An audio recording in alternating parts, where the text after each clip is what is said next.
CM updates. NITI Aayog की governing council की 9वीं बैठक में शामिल हुए सीएम साय छत्तीसगढ़ के विकास कार्यों और भविष्य की प्रस्तावित योजनाओं को किया साझा। मुख्यमंत्री के निर्देश पर प्रदेश के नगरीय निकाय में जन समस्या निवारण का शुरू हुआ आयोजन। 10 अगस्त तक चलेगा जन समस्या निवारण शिविर। आज दिल्ली में मुख्यमंत्री विष्णुदेव साय नीति आयोग की गवर्निंग काउंसिल की 9वीं बैठक में शामिल हुए और राज्य की विकास योजना प्रस्तुत की।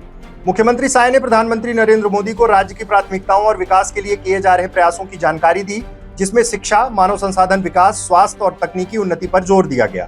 उन्होंने छत्तीसगढ़ के विकास के लिए प्रस्तावित योजनाओं को साझा किया। मुख्यमंत्री ने कहा कि छत्तीसगढ़ 2047 तक विकसित भारत में प्रमुख भूमिका निभाएगा। वर्तमान में राज्य का जीएसडीपी 5.05 लाख करोड़ रुपए है, जिसे अगले 5 वर्षों में 10 लाख करोड़ रुपए तक बढ़ाने का लक्ष्य है। इसके लिए विभिन्न क्षेत्रों में सुधार और लक्ष्यों पर काम शुरू किया गया है।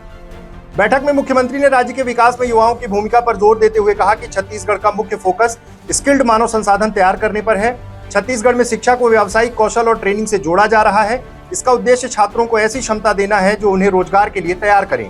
राज्य में प्रत्येक छात्र के लिए one nation one student ID card बनाने की प्रक्रिया शुरू की जा रही है। उन्होंने स्वास्थ्य सेवाओं की बेहतर उपलब्धता, सतत विकास और राज्य की संस्कृति व परंपरा के संरक्षण की योजना साझा की।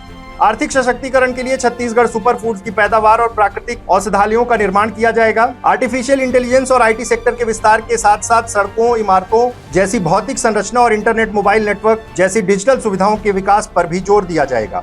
मुख्यमंत्री ने ग्रामीण और दूर दराज के क्षेत्रों में बेहतर विद्युत आपूर्ति के लिए केंद्र से सहयोग की अपील की है। उन्होंने बताया कि छतों पर सौर ऊर्जा लगाने की प्रक्रिया को सरल कर दिया गया है और 100 गाँवों को पूरी तरह से नवीकरणीय ऊर्जा पर आधारित बनाने की योजना बनाई है। सरकारी भवनों में रूफटॉप सोलर संयंत्र लगाने के लिए सर्वे पूरा कर लिया गया है और नया रायपुर के अधिकांश सरकारी भवनों में ये संयंत्र स्थापित कर दिए गए हैं, जिससे विद्युत आपूर्ति ग्रिड में की जाती है। उन्होंने कहा छत्तीसगढ़ में मार्च 2026 तक 96% घरों में पेयजल पहुंचा दिया जाएगा। उन्होंने कहा कि भारत का लक्ष्य 2047 तक केवल विकसित ही नहीं बल्कि जल सुरक्षित भारत 2047 भी होना चाहिए, जिसके लिए उन्होंने केंद्र सरकार से तकनीकी और आर्थिक सहयोग की उम्मीद जताई। इसके अलावा रायपुर में नेशनल ग्राउंड वाटर ट्रेनिंग और रिसर्च इंस्टीट्यूट को और मजबूत करने के साथ साथ वर्षा जल संरक्षण अनुसंधान केंद्र की स्थापना की मांग की। उन्होंने कहा कि इसकी स्थापना से छत्तीसगढ़ में बारिश के पानी को सही से संचित और इस्तेमाल किया जा सकेगा। इससे जल संकट कम होगा और किसानों को ज्यादा मदद मिलेगी। मुख्यमंत्री ने बताया कि आदिवासी इलाकों में स्वास्थ्य सेवाओं को बेहतर बनाने के लिए मोबाइल मेडिकल यूनिट तैयार की गई है। अब छत्तीसगढ़ के सबसे दुर्गम इलाकों में भी स्वास्थ्य सुविधा पहुंच रही है, जिससे दूर दराज के क्षेत्रों में लोगों को सुविधा मिल रही है। उन्होंने बताया छत्तीसगढ़ में सभी भूमि रिकॉर्ड डिजिटल किए जा रहे हैं। इस तकनीकी से पारदर्शिता बढ़ेगी और भ्रष्टाचार पर नियंत्रण लगेगा। उन्होंने बताया कि इस सुधार से भूमि विवादों को आसानी से सुलझाया जा सकेगा, जिससे राज्य में निवेश और विकास को प्रोत्साहन मिलेगा।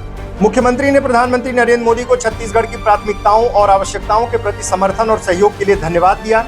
उन्होंने आशा व्यक्त की कि केंद्र सरकार की सहायता से छत्तीसगढ़ राज्य अपने विकास के लक्ष्यों को प्राप्त करेगा और विकसित भारत 2047 के विजन को साकार करने में महत्वपूर्ण भूमिका निभाएगा। प्रधानमंत्री नरेंद्र मोदी की अध्यक्षता में आयोजित बैठक में समस्त केंद्रीय मंत्री, विभिन्न राज्यों के मुख्यमंत्री, केंद्र शासित प्रदेशों के लेफ्टिनेंट गवर्नर्स, नीति आयोग के उपाध्यक्ष, गवर्निंग काउंसिल के सदस्य व छत्तीसगढ़ के मुख्य सचिव अमिताभ जैन उपस्थित रहे। सुशासन को संकल्पित प्रदेश में विष्णुदेव साय के नेतृत्व वाली सरकार जन सुविधा के लिए लगातार बड़े कदम उठा रही है।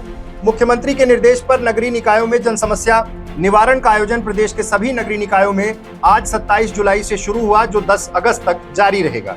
इस दौरान नगर निगमों, नगर पालिकाओं और नगर पंचायतों में वार्डवार शिविरों का आयोजन कर समस्याओं का त्वरित निदान किया जाएगा। जन समस्या निवारण पखवाड़ा में नागरिकों की समस्याओं को हल करने विभागीय अधिकारियों, नगर निगम के आयुक्तों, नगर पालिका और नगर पंचायतों के मुख्य नगर पालिका अधिकारियों को समुचित इंतजाम के निर्देश दिए गए हैं। उन्होंने वार्डों में आयोजित शिविरों में महापौरों, अध्यक्षों, पार्षदों और अन्य जन प्रतिनिधियों से उपस्थित रहने की अपील की है, ताकि इसमें आम जन की ज्यादा से ज्यादा सहभागिता हो सके। आपको बता दें, मुख्यमंत्री के निर्देश पर राज्य सरकार द्वारा जन समस्या निवारण पखवाड़ा के आयोजन के लिए नगरीय निकायों को परिपत्र जारी कर निर्देशित किया गया है। मुख्यमंत्री के केंद्र में नल कनेक्शन, राशन कार्ड, राष्ट्रीय परिवार सहायता, वृद्धावस्था पेंशन, सामाजिक सुरक्षा पेंशन जैसे अन्य नगरीय निकाय के विषयों का निराकरण करते हुए नागरिकों को जरूरी सुविधाएं उपलब्ध कराना है।